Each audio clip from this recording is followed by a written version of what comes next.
como prosperar financeiramente de acordo com a Bíblia. Existe algum conselho para isso? Professor Leandro Quadros, a gente percebe hoje que a televisão brasileira, quando se diz, quando apresenta alguma coisa religiosa, o que mais a gente vê é uma teologia da prosperidade. Eu posso ser abençoado por Deus, mas eu tenho que dar algo em troca, eu tenho que participar com a minha oferta de sacrifício, eu tenho que dar o segundo, terceiro dízimo, enfim. Realmente a Bíblia nos dá alguma garantia de que podemos ser prósperos financeiramente, professor?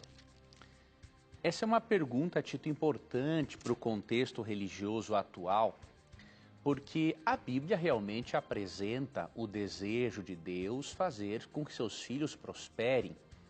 O detalhe é que muitos pastores hoje em dia têm interpretado a prosperidade vinda de Deus como sendo algo simplesmente financeiro.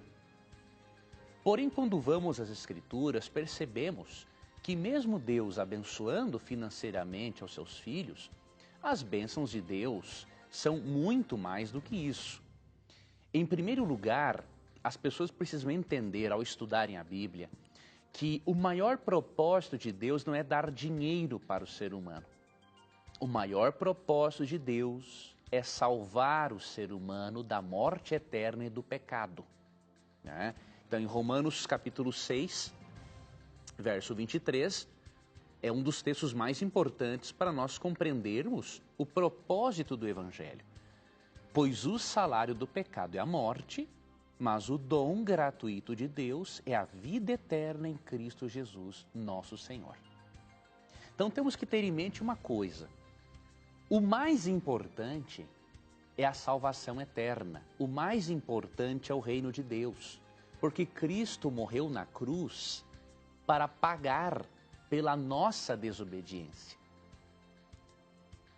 Se colocarmos o dinheiro acima da cruz, ou o dinheiro acima da salvação eterna, estaremos caindo num perigo muito grande.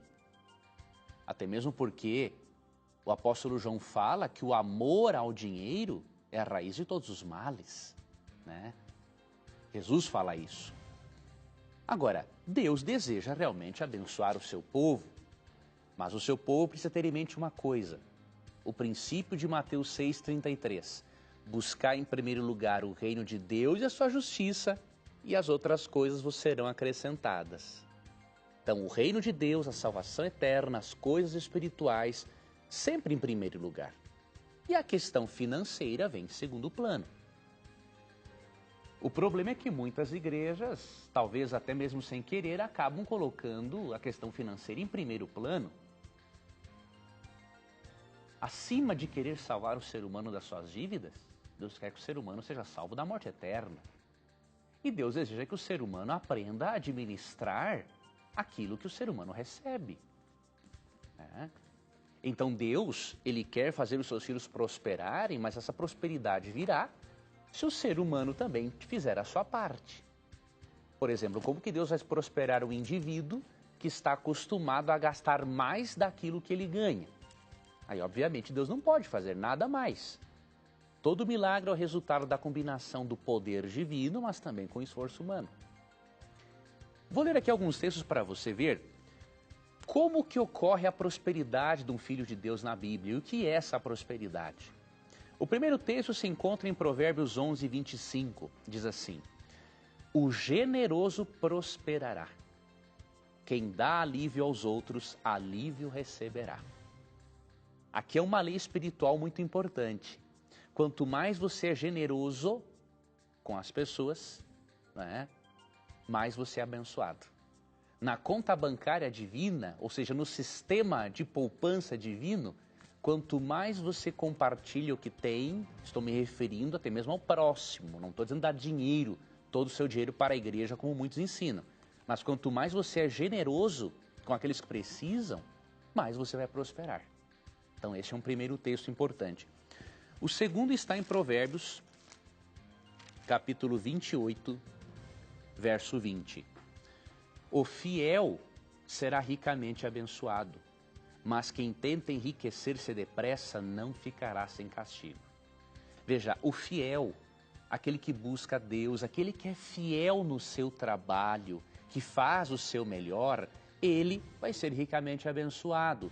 Agora, aquele que tenta ganhar riqueza rápido demais, ele vai ter castigo, doença, não é? Estresse, frustração. Então veja, a Bíblia apresenta uma mensagem de equilíbrio. Busque sim a sua prosperidade, mas seja equilibrado. Coloque o reino de Deus acima, a sua família e o dinheiro depois. Né? Um outro texto também importante está em Provérbios capítulo 15, verso 16. É melhor ter pouco com o temor do Senhor do que grande riqueza com inquietação. Veja, Deus não é contra a riqueza. Em 1 Timóteo 6, 10 a 17, vemos que haviam pessoas ricas na igreja.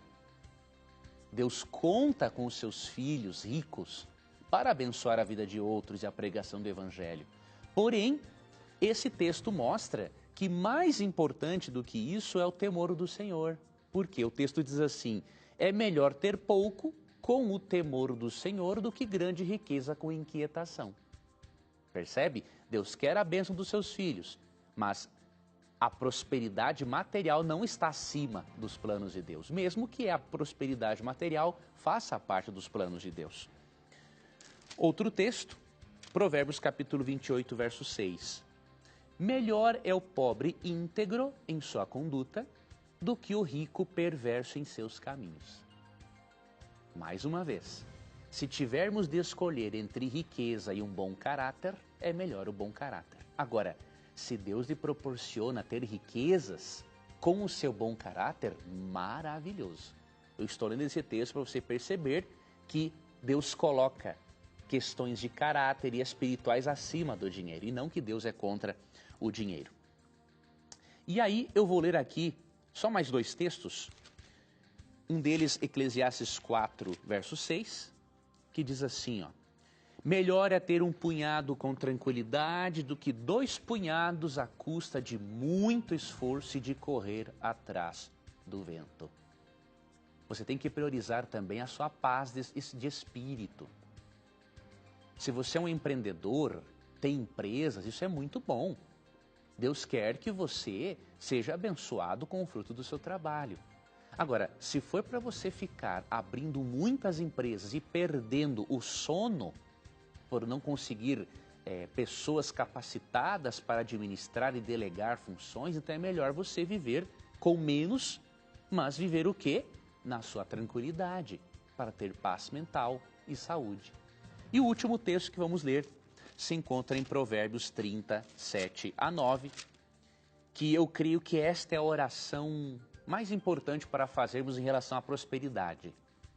O texto diz assim, 2 coisas peço que me dês antes que eu morra. Mantém longe de mim a falsidade e a mentira. Não me dês nem pobreza nem riqueza. Dá-me apenas o alimento necessário. Olha que oração bonita. Você orar a Deus para ter o necessário. Não é o necessário para viver necessitando das coisas. Não, o necessário é para você ser feliz, poder comprar as suas coisas, ter a sua casa, ter um bom carro, fazer uma boa viagem. Deus quer que você peça isso para Ele. Agora, não ore assim, Deus me torna rico. Pode ser que Deus veja que você ser rico seja uma maldição. Eu conheço pessoas muito ricas e para elas foi uma bênção. Por quê? Elas não pediram a Deus riqueza. Elas pediram a Deus isso aqui, ó, o viver bem. Mas quando Deus viu para o coração e viu que essa pessoa era apta para ter mais e que ela se tornaria um canal de bênçãos para outras pessoas, Deus deu. Então faça essa oração de Provérbios 30, 7 a 9, entregue a sua vida nas mãos de Deus e saiba que aquilo que for bom para você, Ele vai fazer. Busque sim a sua prosperidade, busque viver bem nesta vida, mas não se esqueça de que o reino de Deus e a família estão em primeiro lugar.